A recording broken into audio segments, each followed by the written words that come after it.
রহমত আমার মেমোরিটা খুব শার্প। মানুষ বলে, লোকে বলে ফটোকপি মেমোরি। আমার প্রায় সব ছবি দেখা হয় 2024-এ, তার বেশিরভাগ প্রায় 90 বা 95% ছবি আমার দেখা। এই বছরের সব ছবি আমার দেখা। যেহেতু অ্যাওয়ার্ড জিনিসটা সবসময় আমাদের কাজের অনুপ্রেরণা দেয়, সুন্দর কাজের, ভালো কাজের অনুপ্রেরণা দেয়। সেই জন্যই যারা কাজ করেছে 2024-এ, সিনেমা, নাটক, ওয়েব ফিল্ম বা কন্টেন্ট ক্রিয়েটর যারা আছে, তাদেরকেই আমরা বাছাই করে, যারা সবচেয়ে ভালো কাজটা করেছে, যারা যোগ্য এই পুরস্কারে, তাদেরকে আমরা বিচার বিশ্লেষণ করে তাদেরকে আমরা যোগ্য বলে মনোনীত করব। এইখানে যে জুরি বোর্ডটা আছে,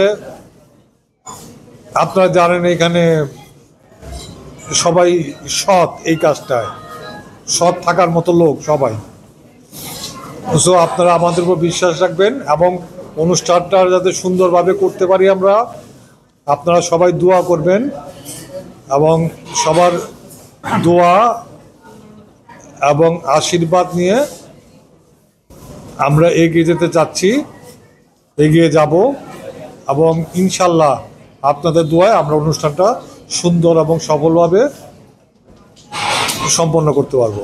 একটা বলি, যেমন আমার পার্সোনালি আমার প্রায় সব ছবি দেখা হয় প্রায় 2024-এর বা 2000 এ পর্যন্ত যত 2024-এ, তার বেশিরভাগ প্রায় 90 বা 95% ছবি আমার দেখা।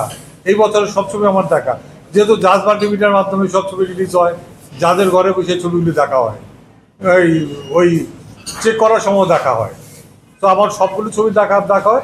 সেইখান থেকে আমি একটা, আর আমার আল্লাহর রহমত আমার মেমোরিটা খুব শার্প। মানুষ বলে, লোকে বলে ফটোকপি মেমোরি। তো আমি কিছুটা বলতে পারবো কোনটা কী কাজ হয়েছে। আর সবগুলো ছবি না দেখলেও কিন্তু আমরা কিছু কিছু তো বিশ্লেষণ করব। নট অনলি সোশ্যাল মিডিয়া লেখা, সাংবাদিক, ক্রিয়েটিভদের লেখা, দু একটা ছবি দেয় যে একবার দেখবো না তাও না, হ্যাঁ কিছু কিছু দেখবো। দেখে আমরা একটা সর্বোচ্চ ভালোটা করার সঠিক পুরস্কারটা নির্ধারণ করার চেষ্টা করছি।